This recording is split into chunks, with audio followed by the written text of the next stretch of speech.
Pronto, Salem Nasser, Paula Carvalho estão aqui com a gente. A gente vai falar sobre o lançamento do Ilan Pappé, 10 mitos sobre Israel, da editora Tabla. E a voz agora é de vocês. Eu sou Salem Nasser, professor de Direito da FGV São Paulo. Também escrevo de vez em quando na 451, na revista literária que eu trabalho, que sou editora. Obrigada pelo convite da Laura, da Ana, da Olivia, do pessoal da Mandarina também, do começado para fazer o lançamento do livro 10 mitos sobre Israel, do Ilan Pappé.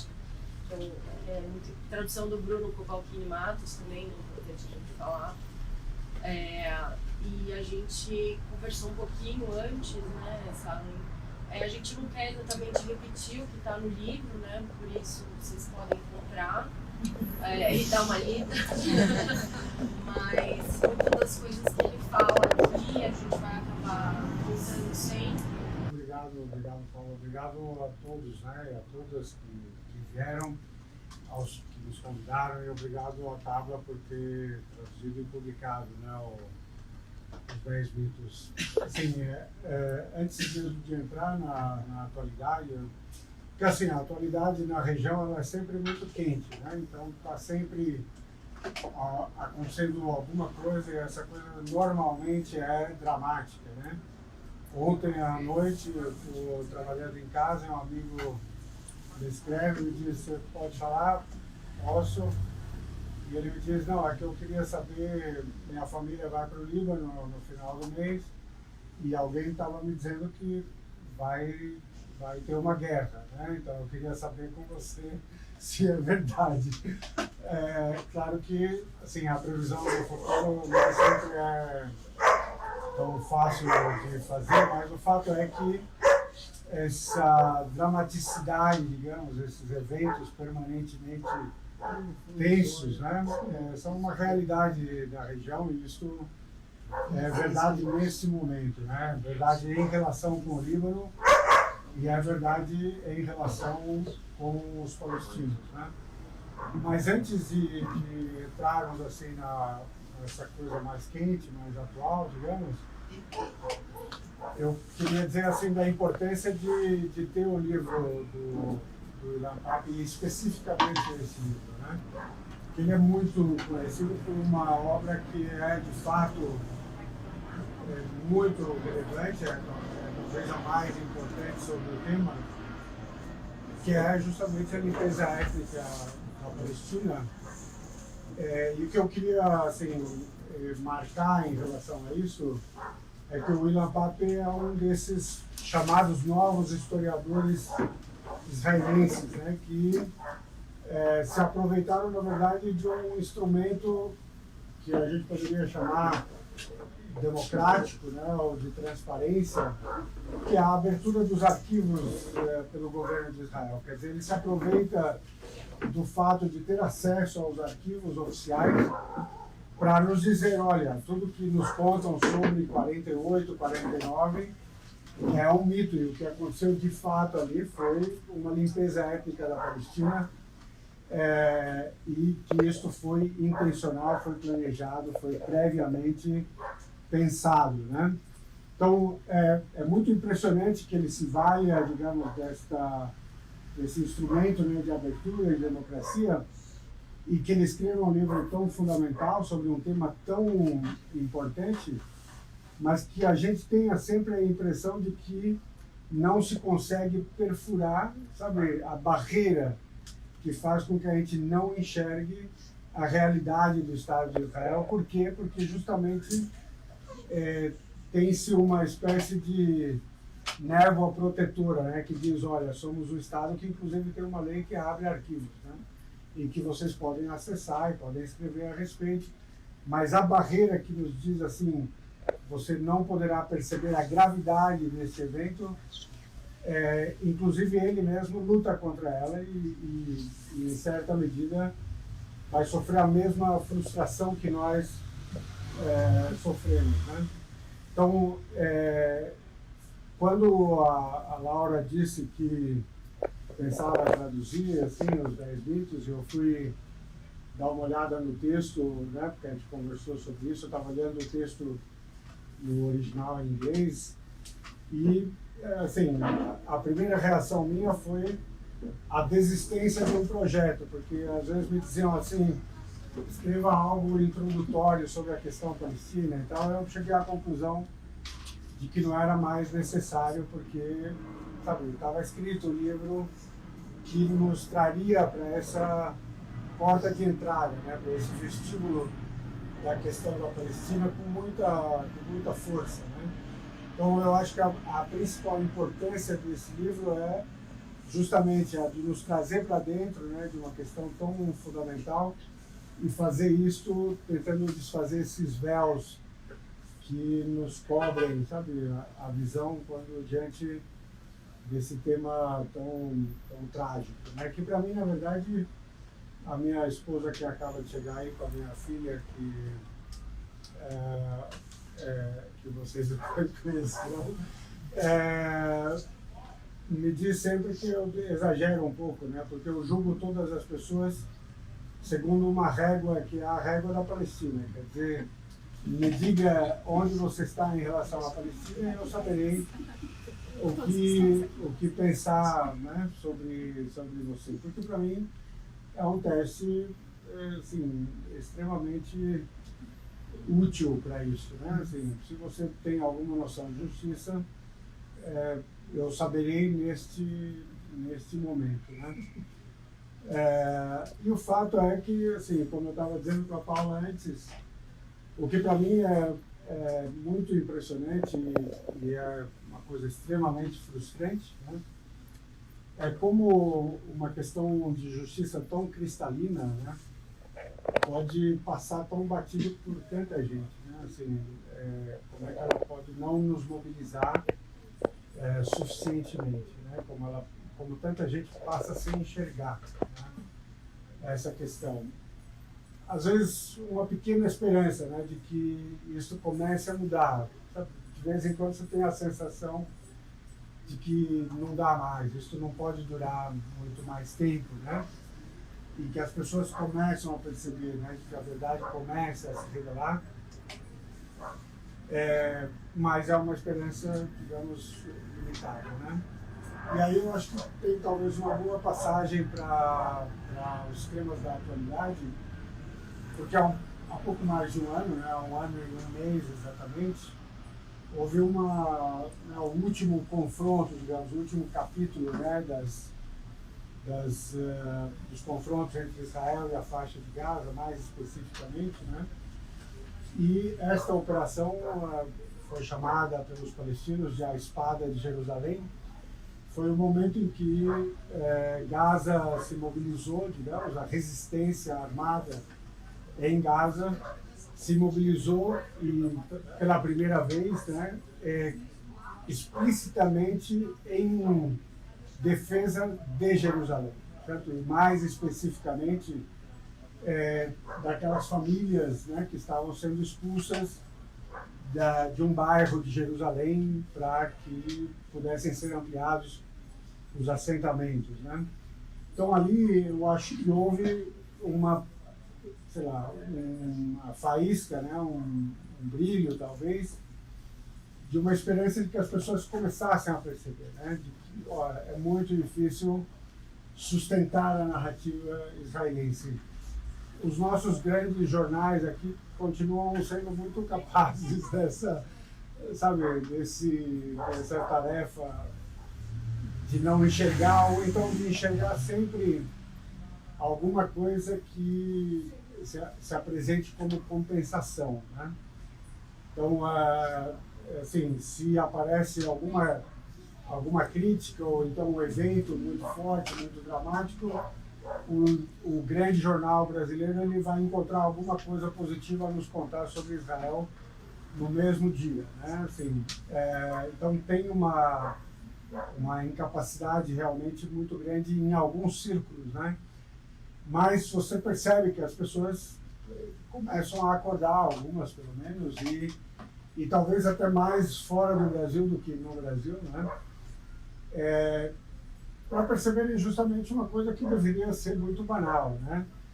quer dizer, algo de muito grave em você expulsar as pessoas das suas casas, dos lugares onde elas vivem, onde elas nasceram, onde elas vivem há décadas, onde os seus antepassados, né, viviam. E eu, assim, para dizer, por exemplo, de como esse trabalho, né, de obscurecimento, né, acontece. Eu lembro que justamente no momento em que estava começando a batalha, o confronto, um jornalista da Folha, né, me questiona sobre o que estava acontecendo. Eu escrevi um artigo na época, né, e eu pus como título, assim, você está roubando a minha casa, né? Que era uma frase de uma senhora dizendo para um colono americano, né, com sotaque americano, que chama Jacob, né, ela diz para ele, Jacob, você está roubando a minha casa. E o jornalista me questiona, mas por que do título, né? Eu falei, mas é isso que a mulher está dizendo nas imagens do vídeo, mas que vídeo é esse? Eu falei, bom, o vídeo está no YouTube, é só você procurar, sabe? Ou seja, não há sequer o espírito investigativo, né? De dizer assim, deixa eu ver o que está acontecendo, deixa eu jogar no Google, né? O que está acontecendo lá. Essa informação, se ela fosse diferente, se ela fosse invertida, esse jornalista seria, digamos, ele sofreria uma enxurrada, né, de vídeos e de informações, mas essa daqui ela não chegava nele, mas ela é de uma tal dramaticidade, né, em que a pessoa está dizendo para uma outra, olha, você está roubando a minha casa, e ele responde para ela no mesmo vídeo, se eu não roubar, uma outra pessoa vai roubar. Então, sabe, essa é a lógica que de algum modo você parece precisar nadar contra a maré para denunciar. Quer dizer, assim, sabe, não deveria requerer qualquer esforço. Mas é isso, você precisa nadar contra a maré para denunciar algo tão flagrantemente, sabe, bárbaro, né? E eu acho que isso, a gente sente essa frustração, acho que o Ilan Pappé também, mas isto talvez tenha mudado um pouco da percepção das pessoas, ou tenha começado a mudar, ou tenha se anunciado, né, uma mudança. A outra coisa que eu acho que é a marca, né, desses novos tempos, e de que a operação aí, a Espada de Jerusalém, foi mais uma evidência, é que a relação de forças está mudando. Então, assim, uma coisa é a gente falar em termos de justiça, de percepção da justiça, de acordarmos, né, para a tragédia, e a outra é pensarmos em termos de relações de força e de embate realmente, né? Porque assim, não há segredo que na região, na Palestina e no Líbano, e na região como um todo, há muita gente, né, que percebe que não há outra solução para esta tragédia ou para esta injustiça que não seja aquela que a força trará, né? Então, isso também está mudando e está anunciando uma realidade muito diferente nos próximos tempos, né? Claro, assim, como eu disse, é difícil prever o futuro, mas não sei se até o final do mês, mas também na região as pessoas têm como certo que mais cedo ou mais tarde haverá uma grande conflagração, né, que talvez mude a cara da região. Então, assim, isso é o que eu diria por enquanto sobre a atualidade. Se quiserem mais coisas mais pontuais e tal, também tem muitas coisas acontecendo nesses mesmos dias, né? Sempre tem algo acontecendo, mas esse evento que aconteceu em Sharjah, né, com o nome do bairro de Jerusalém, que aconteceu essas remoções, é flagrante, assim, como tem essa disparidade de tratamento entre os colonos judeus, né, e os palestinos que já estão lá, né? Então, os palestinos não podem voltar para sua casa, mas qualquer judeu em qualquer parte do mundo pode conseguir uma casa em Israel. Então, a gente vê como é realmente uma questão de terra mesmo, né? Que a terra está por trás de todo o conflito mesmo. E aí, voltando aqui um pouco para o livro do Ilan Pappé, que esse também é um dos mitos que ele desconstrói, que é a ideia de que Israel é a única democracia do Oriente Médio. E ele vai falar que um país em que as pessoas são tratadas desse jeito, grande parte da sua população é tratada como nem cidadão, né, de segunda classe, então não é uma democracia de verdade. Né? Então, acho que isso ele vai desconstruindo muito. Porque eu aprendi muitos desses mitos que estão aqui, eu aprendi em aulas de geografia na escola. Então, que levou a riqueza para um lugar que era desértico. Então, são coisas que eu aprendi na escola. Então, quando eu fiquei relendo aqui, eu fiquei relembrando dessas aulas. Então, isso é interessante como isso também vai para a nossa educação. Né? Ah, não, totalmente. Eu acho, e é essa questão, assim, isso que eu estou chamando, né, de cegueira, ou, né, essa seletividade, né, na percepção, né, dos réus, das histórias. Eu acho que isso, assim, talvez a grande razão da minha frustração é perceber que cada vez mais o quanto isso é profundo, né? Assim, porque,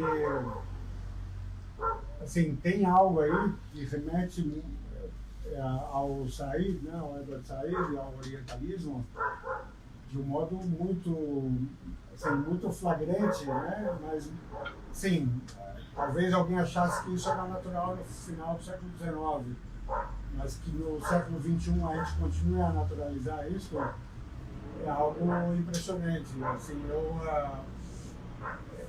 recentemente, por alguma outra razão, né, eu fui ver a carta do Zohar, defendendo o Dreyfus, né, o capitão Dreyfus. E aí eu fui ler a carta, né, e é uma carta escrita para o presidente francês, e ele, assim, durante toda a carta, dizendo das maravilhas, né, do tempo daquela presidência francesa, e dizendo para ele a única mancha, né, que eu vejo se anunciar é esse caso dessa injustiça flagrante contra o Dreyfus. Tá?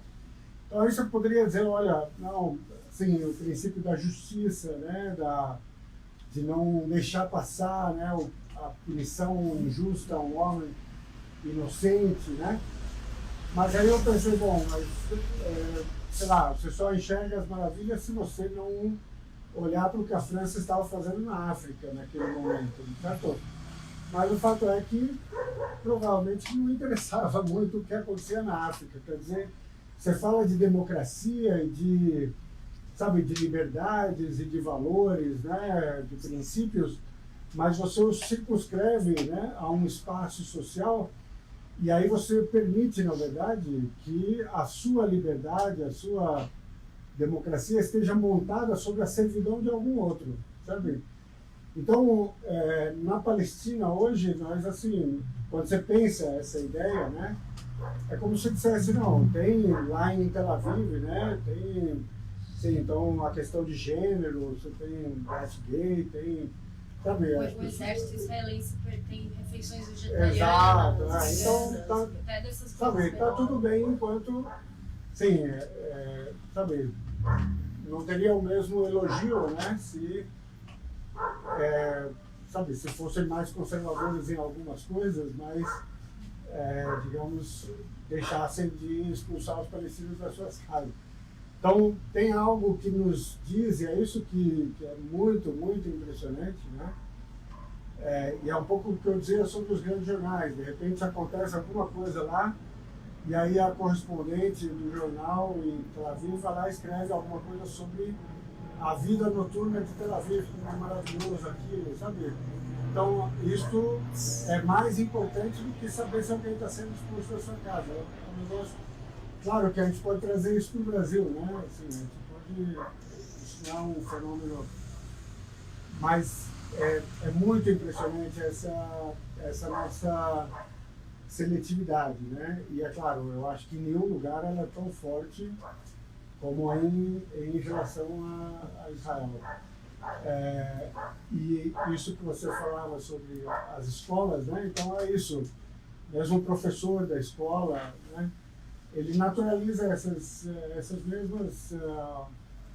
Eu lembro de ter ido uma única vez, né, à Palestina e quase não ter entrado, é claro, eu só entrei porque eu estava lá a convite de um diplomata brasileiro, com o diplomata brasileiro e com o passaporte oficial, né, porque é a convite do Brasil. Então, fora isso, eu teria voltado sem a menor dúvida, né? E a gente vai conversar com o pessoal da Cruz Vermelha, com o pessoal da UNRWA, sabe? E esse diplomata que estava comigo era alguém muito ligado ao programa Fome Zero, né, do Brasil, e era justamente daquela coordenação do Ministério que na época do governo Lula, né, tinha, digamos, internacionalizado o programa. Então ele, né, com aquele referencial dele, ele chamava o pessoal da Cruz Vermelha e falava: não, mas sabe, no Brasil a gente tem aquela experiência, né, da agricultura familiar e tal. A mulher olhava para ele assim, no final ela, o pessoal da UNRWA, o pessoal do Escritório das Nações Unidas para Questões Humanitárias, todo mundo dava a mesma resposta. Eles falavam: esse povo daqui não precisa de nada, eles só precisam que a ocupação acabe. Porque não é que eles não sabem plantar, esse pessoal planta desde muito antes da gente. Sabe assim? Quer dizer, eles não precisam, sabe, ser ensinados, sem nada. Quer dizer, não há, sabe, essa coisa que trouxe o progresso, trouxe a irrigação, trouxe... Eu lembro de uma vez ter discutido isso com uma colega lá em Paris, quando eu fui estudar em Paris, e na aula de inglês alguém resolveu falar sobre a questão, e ela dizendo da irrigação e tal. Eu falei: olha, eu estive lá na nossa aldeia lá no sul do Líbano, sabe? E eu sei até onde ia o rio quando eu era criança e até onde vai o rio hoje. Então, se você irriga com a água dos outros, sabe, fica fácil, né? Cantar o próprio progresso, a própria... Ou se você rouba água para fazer o seu projeto de irrigação, ou se você expulsa as pessoas de casa, né? Então, realmente, assim, a gente não consegue... E isso que você falava sobre um dos mitos, né? E você dizia da lei de retorno, né? Então, assim, outra coisa impressionante, né? Quer dizer, você primeiro acredita que realmente qualquer judeu no mundo é necessariamente, biologicamente, descendente, né, da diáspora lá de 70, sabe, do ano 70. O que é improvável, né, cientificamente falando, para não dizer impossível. Mas você adota o mesmo critério do racista, né, que diz que a sua identidade é determinada biologicamente, né? Quer dizer, você mesmo adota um critério que fez com que alguém um dia, né, acreditasse que você era digno de ser massacrado em massa, né? Mas mais do que isso, você diz que esta pessoa, que é a descendente biológica de alguém que saiu há 2000 anos, tem o direito de voltar. Mas aquela pessoa que mora ali, sabe, cuja família está ali há séculos, né, comprovadamente, porque nunca saiu dali, essa pessoa pode ser expulsa, sabe, pode perder o direito de residir, sabe, no lugar onde ela sempre esteve, né?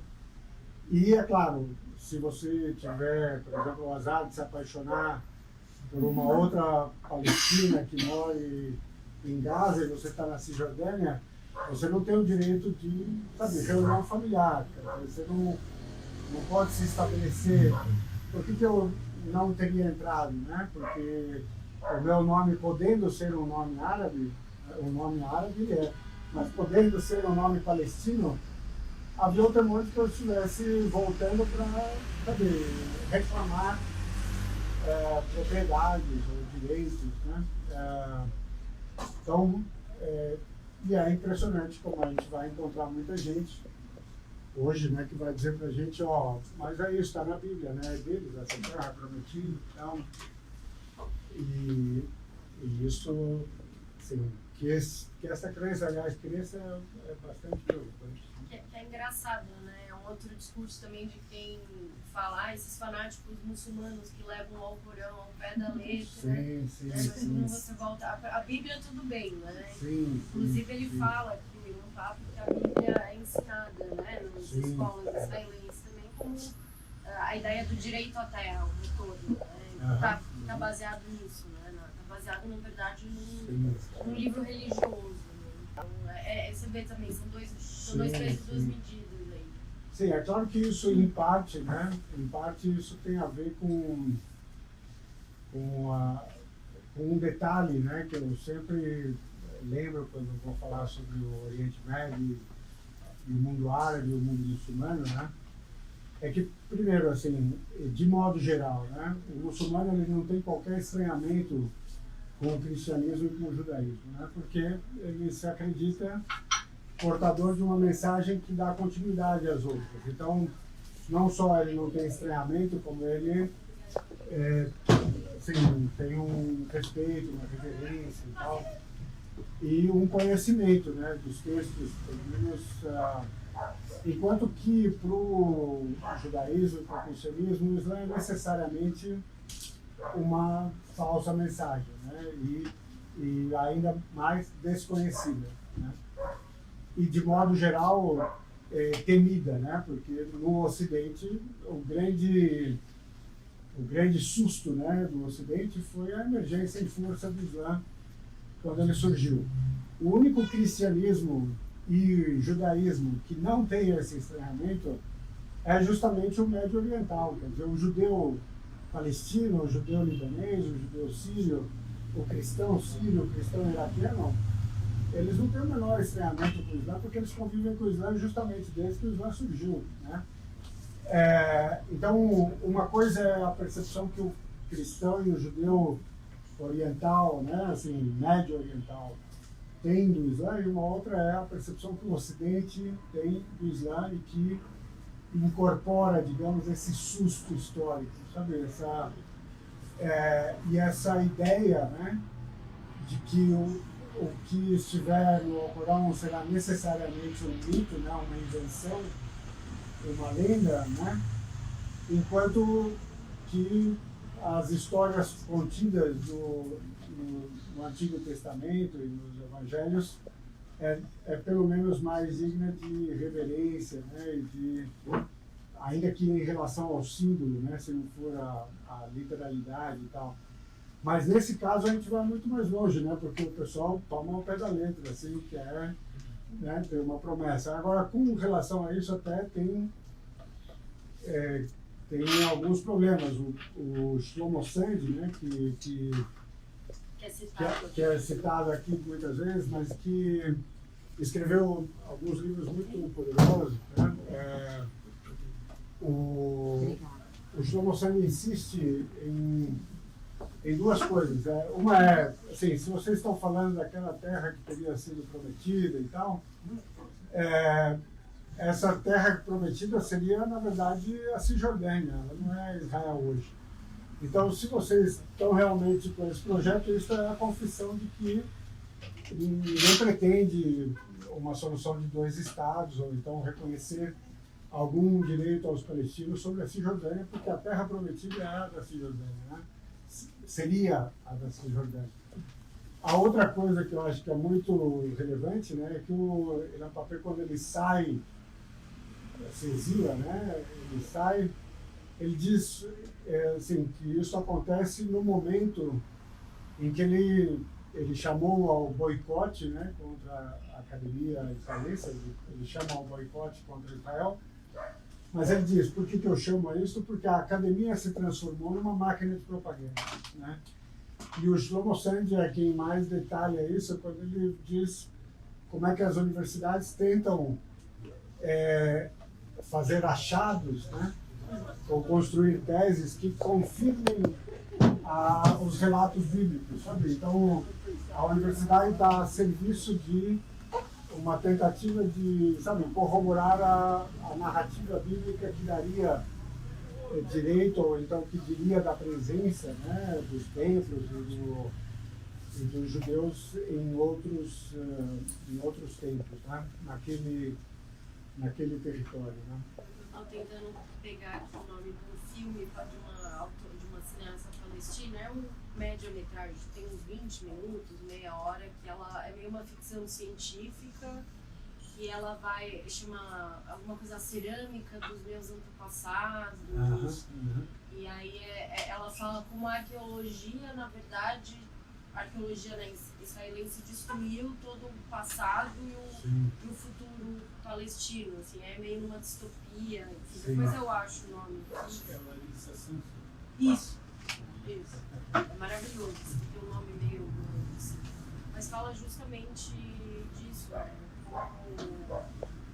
como essas evidências arqueológicas são usadas a favor da invasão da de Israel. Ficou buscando, e aí não acha.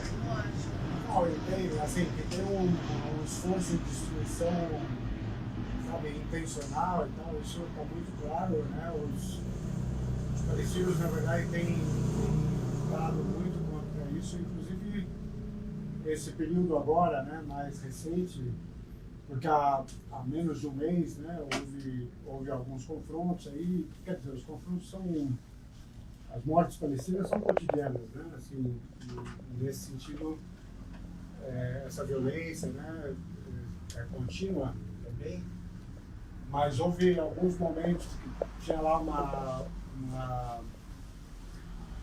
manifestação, né, que os colonos judeus fazem.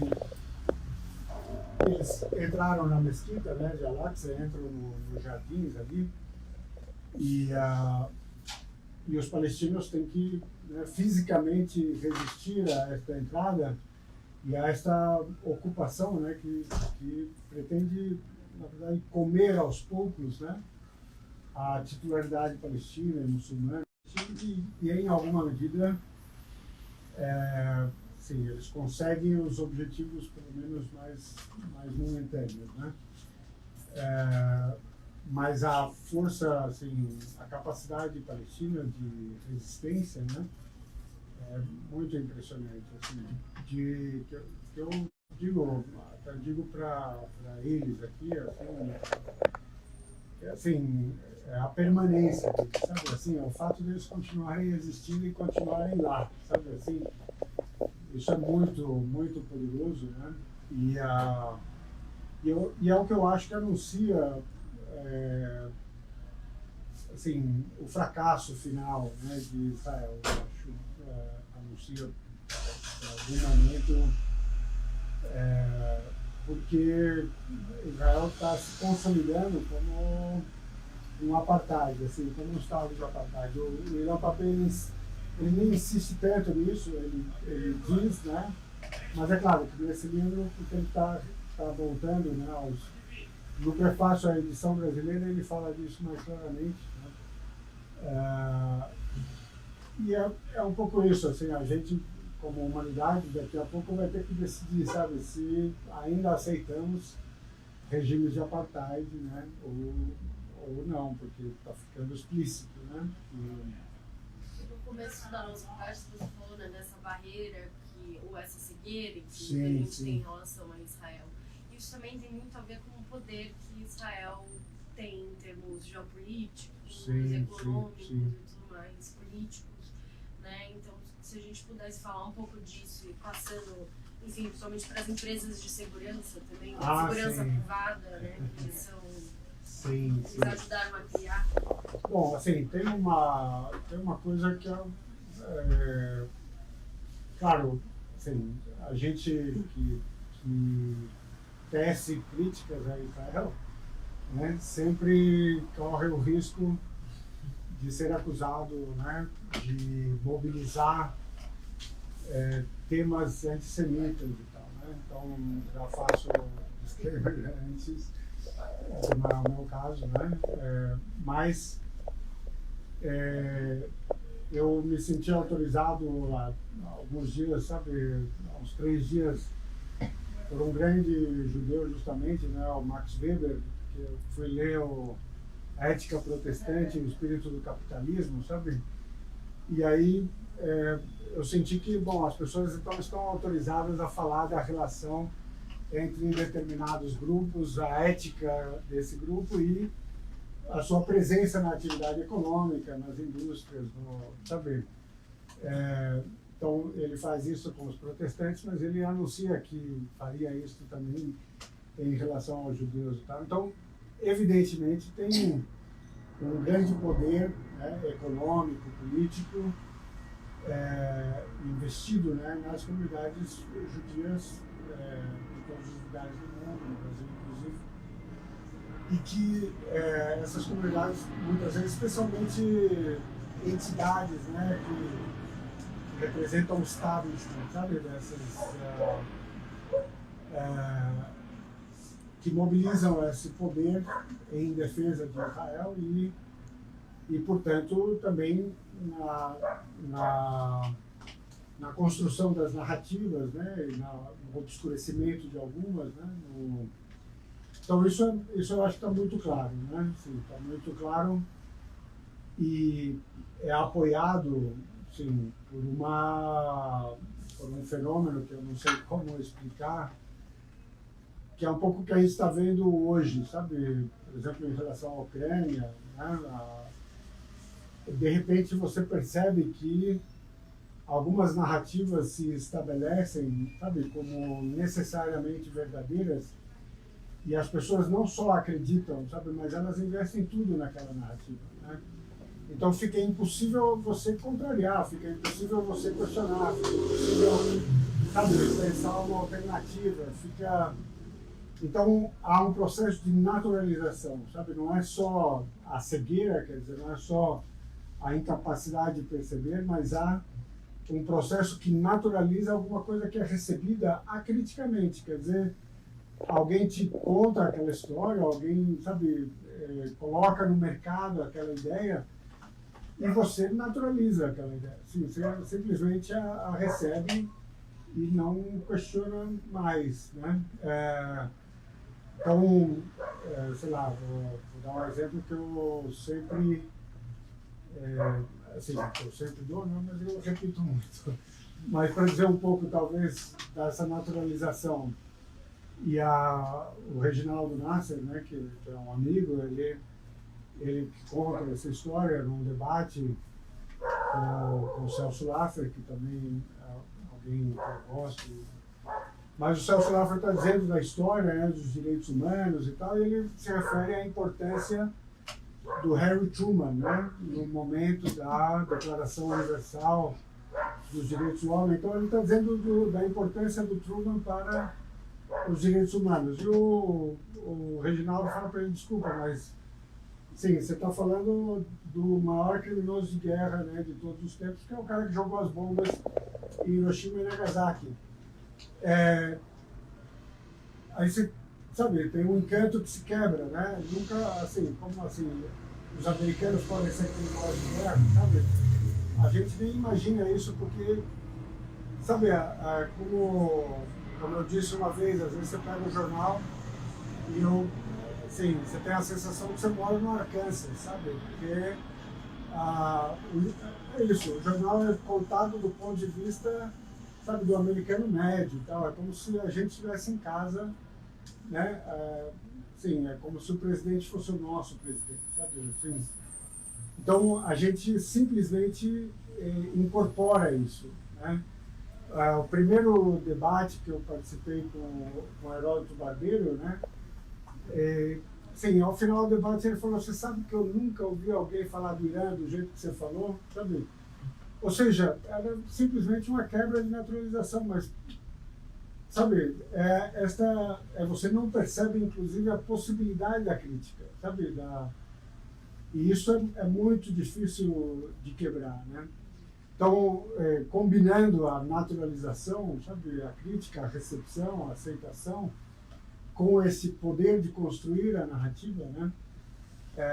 Então esse poder é mobilizado realmente muito fortemente. Mas o que seria necessário quebrar para isso, né? Pelo que é que basta, sabe, basta você incutir essa naturalização nas elites políticas e econômicas, sabe? Assim, porque, sei lá, na Europa hoje, assim, as pessoas percebem melhor a questão da Palestina, começam, mas isso causa zero mudança enquanto a classe política não muda, sabe? Se ela estiver conquistada, né? Se ela estiver adquirida, né, para a causa de Israel, e ela normalmente está, você não consegue quebrar o comportamento na frente, né? Mas também isso eu acho que tem o seu limite, né? Tem o seu limite quando as pessoas começam a perceber que há algo de profundamente, sabe, injusto ali na dinâmica fundamental, né, de expulsão, de segregação. Na nossa conversa aqui, pensando no livro também, mostra como é importante a questão do poder que a narrativa tem, né? Então, também o Eduardo Said já falava dessas representações e no fundo, Israel também está nessa guerra de narrativas com muita força, né? Se pudesse comentar. Então, eu acho que é justamente isso, assim, o Ilan, quando ele fala dos vários mitos, né, todos eles são, claro, construídos justamente por uma máquina narrativa extremamente poderosa, né? Então, a Guerra de 48 e a limpeza étnica, a ideia, né, de que era uma terra sem povo, uma terra desabitada, né? A ideia de que era um povo sem terra, né? Mas tudo que a gente hoje, sei lá, aquilo que a gente justamente aprendia na escola, né? Sobre a Guerra de 67, sobre 73, sobre, né? Mas chegando mais perto de onde a gente está hoje, aquela ideia, né, de que, olha, tem uma opção, né, uma saída razoavelmente justa e tal, que é do Acordo de Dois Estados, do processo de Oslo, e a partir daí, é um pouco a narrativa, né, que vigorou por um bom tempo, é de que oferecemos aos palestinos mais até do que eles poderiam esperar realisticamente, né? Então, estava mais do que na hora deles aceitarem, sabe? E, por outro lado, não, foram os palestinos que não aceitaram, nós não temos, os israelenses, né, não teriam parceiros para a paz, né? Então, isso vigorou até agora, né? Assim, mas aí você começa a perceber que a história deixa de colar quando assim, você percebe que não houve qualquer movimento para a construção dessa opção dos dois estados. Então, pelo contrário, ela foi sendo aos poucos eliminada, né? Então, sim, sempre houve uma grande maestria, né, por trás dessa construção narrativa. Mas eu acho que a sociedade e a política israelense se degeneraram, né, em alguma medida, porque eu acho que, assim, o processo de dominação, né, imperial, colonial, essa diminuição e humilhação cotidiana do outro, né, que está ali do seu lado, né. Hoje eu estava vendo o noticiário e aí está lá o primeiro-ministro caminhando, os seus assessores do lado, e essa ideia me correu, né, pela cabeça, assim, eu disse, assim, essas pessoas são pessoas normais, né, assim, funcionários do governo, estão lá cuidando da agenda, só que o que será que faz com eles a percepção de que eles estão ali numa sociedade trabalhando para um governo que, de fato, sabe, todo santo dia está expulsando gente, matando, segregando, né? Quer dizer, o quanto você permanece normal, entendeu? Enquanto você trabalha para esse... Então, eu acho que tem algo ali que se degenera, né? E já não existe mais o mesmo talento, sabe, para construção ou para veiculação dessas narrativas que precisam ser muito sofisticadas, né, para serem aceitas, né, de modo acrítico pelo resto do mundo, né? Então, assim, não há dúvida de que, né, estamos trabalhando com assim, com esse esforço, né, de construção narrativa, que também de vez em quando encontra o seu limite, né? E a ideia, por exemplo, da mediação americana, né? Por que eu digo que hoje a situação no Líbano está crítica e tal? Porque tem um processo que já durou um tempo. Agora todo mundo está preocupado com gás e petróleo, né? Especialmente por causa da guerra na Ucrânia. Então todo mundo precisa de gás o quanto antes, né? E há poucos anos descobriu-se que o Mediterrâneo, então a costa do Líbano, da Síria, Palestina, então é muito rico em gás, né? Então agora tem uma corrida para... Só que aí você tem um problema de delimitação da fronteira marítima entre o Líbano e a Palestina ocupada, como dizem os noticiários árabes, né? Então você precisa saber de quem é o gás, aonde, né? E chegou uma plataforma de exploração de gás contratada por Israel, né, para começar a exploração de gás, e no Líbano o pessoal já mandou o recado que, né, enquanto não resolver, por isso a tensão, digamos, atual. Aí chama-se então o mediador americano, né, quem que é o mediador nomeado pelo Biden para intermediar essa questão entre o Líbano e Israel. O cara chama Amos Hochstein, né, eu não... Mas a questão é, ele nasceu em Israel e serviu no exército israelense. Esse é o mediador, entendeu?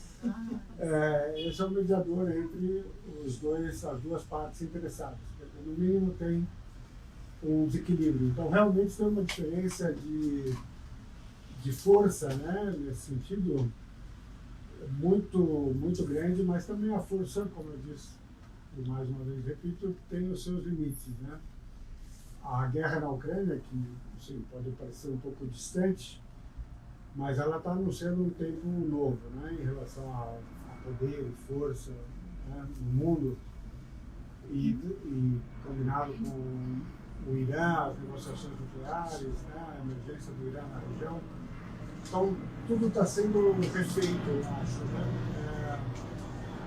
E, enfim, eu como confessei a minha frustração desde o começo, né?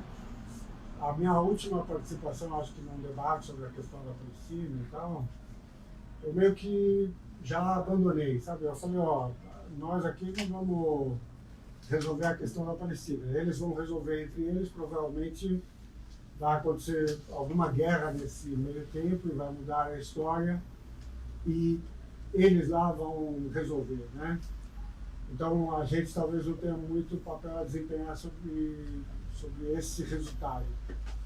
Mas aí o que a gente tem alguma chance de influenciar é o modo como nós vivemos as coisas, sabe? Como nós naturalizamos e como nós enxergamos uma questão de justiça, sabe?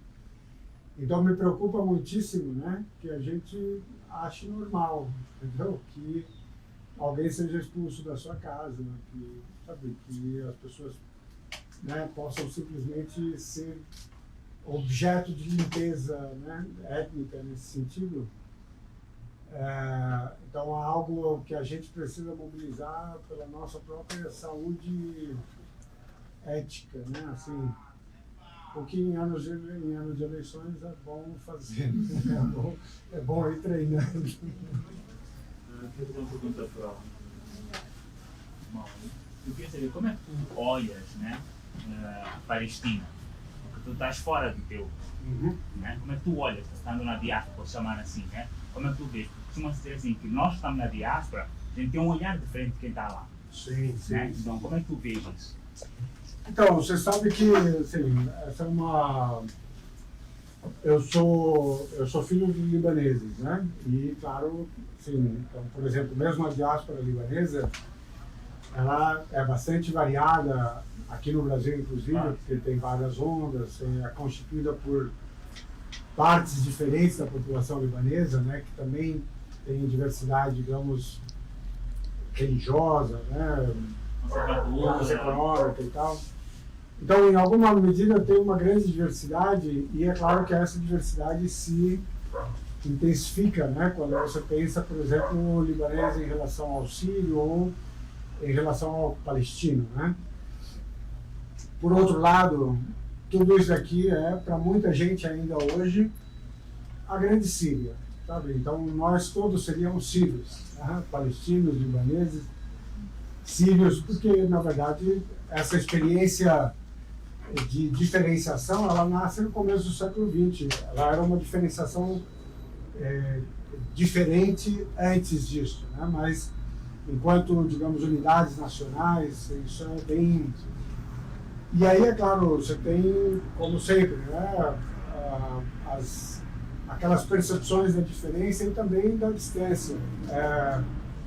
Não é, por exemplo, não seria estranho, né, que você dissesse, às vezes os outros árabes, né, têm algumas impressões negativas sobre os palestinos ou vice-versa. Você tem aquelas coisas mais com relação aos palestinos na Palestina, né? Algo que foi, assim, eu tenho um enorme respeito por essa capacidade de resistência, de resiliência, né? De permanência mesmo, assim, porque, assim, está falando de 70 anos de humilhação, sabe, diária, né? E eles conseguem, sabe, não só sobreviver a isso, mas eles sobrevivem com a identidade, sobrevivem com a língua, sobrevivem com aquele orgulho, com a memória, né? Então, assim, você tira o chapéu, né? Assim, ainda que eu faça críticas a partes dessa sociedade, né? Por exemplo, eu sou muito crítico ao processo de paz, que uma parte encampou e que ainda hoje aposta, né, nesse processo, acredita nesse mediador, né, colabora com Israel em algumas...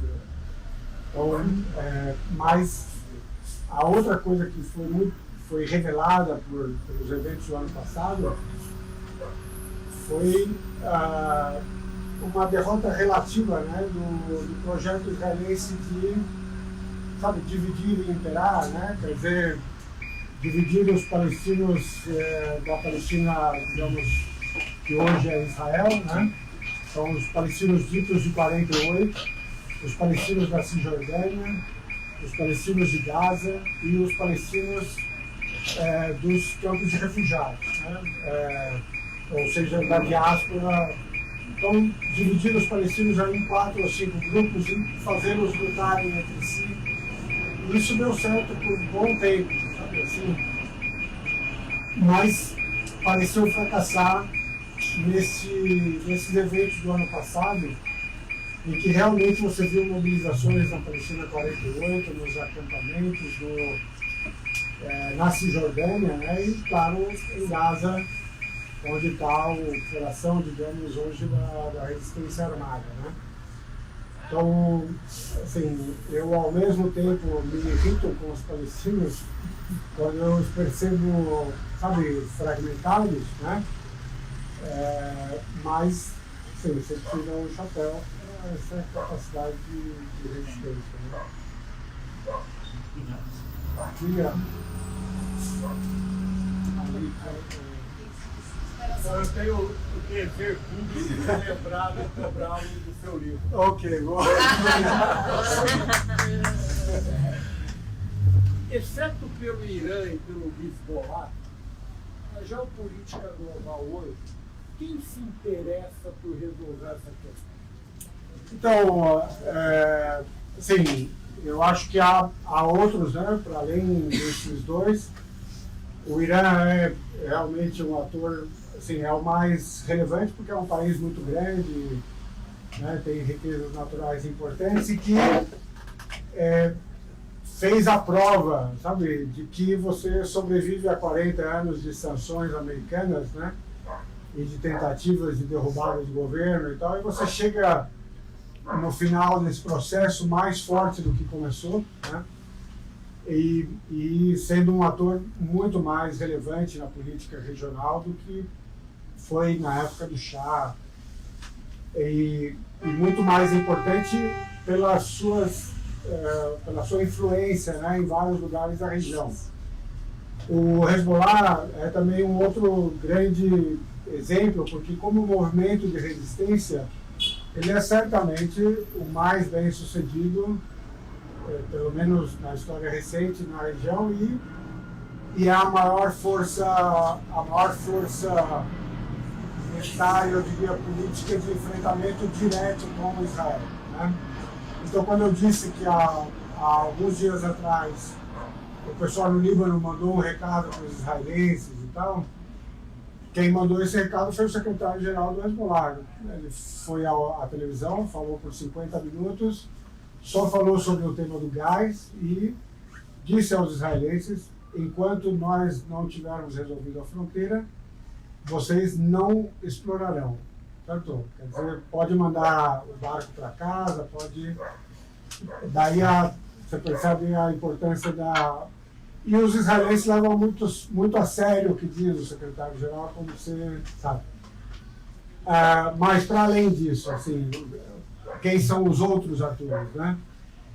Justamente retomando os eventos do ano passado, quando mais ou menos estava terminada, digamos, aquele confronto armado com Gaza e tal, naquele momento o secretário-geral do Hezbollah, mais uma vez, né, diz: olha, agora, daqui para frente, nós devemos estabelecer uma nova equação na região, que é a seguinte: antes nós dizíamos que se vocês nos atacassem, nós atacaríamos e tal. Nós precisamos estabelecer a nova equação, que será: se vocês colocarem em risco Jerusalém, deve disto decorrer uma guerra regional. Quer dizer, não seremos nós e vocês, não seremos palestinos e vocês, tem que ser regional. Mas ele está dizendo, é uma equação a construir, certo? Mas no dia seguinte, o pessoal lá no Iraque, as milícias populares do Iraque, né, a mobilização popular no Iraque, que é uma força enorme, que foi quem derrotou o Estado Islâmico no Iraque, eles dizem: nós faremos parte desta coalizão que foi anunciada ontem, certo? A liderança Houthi lá do Ansarallah no Iêmen, que está há 8 anos enfrentando a Arábia Saudita e que também, né, se fortaleceu nesse... O líder do Ansarallah diz: nós faremos parte desta coalizão, certo? Todas as facções palestinas disseram: faremos parte desta... Ou seja, foi só o fato dele anunciar a nova equação e ela pareceu começar a se construir efetivamente no dia seguinte. Agora, e a cada confronto desses, eles têm uma célula de controle que é conjunta. Todos esses movimentos, sabe, é Gaza que está lutando contra Israel, mas todos eles estão reunidos pensando passo a passo, né? Assim, então, isso já mudou muito a situação, né? Militarmente, isso é muito relevante. Esse pessoal não tem a menor dúvida de que, assim, a próxima guerra vai ser ou, sabe, fatal para Israel ou quase fatal, né? Sim. Então, além, é claro, da mudança no mundo, né? Assim, a coisa da Rússia,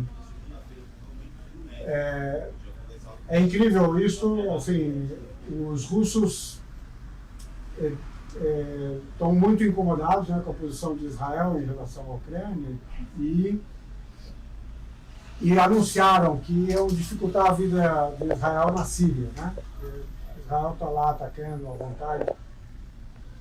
Aliás, não sei se vocês viram isso no noticiário, mas eu não vi noticiado aqui, mas Israel, há 2 dias atrás, destruiu o aeroporto de Damasco, né?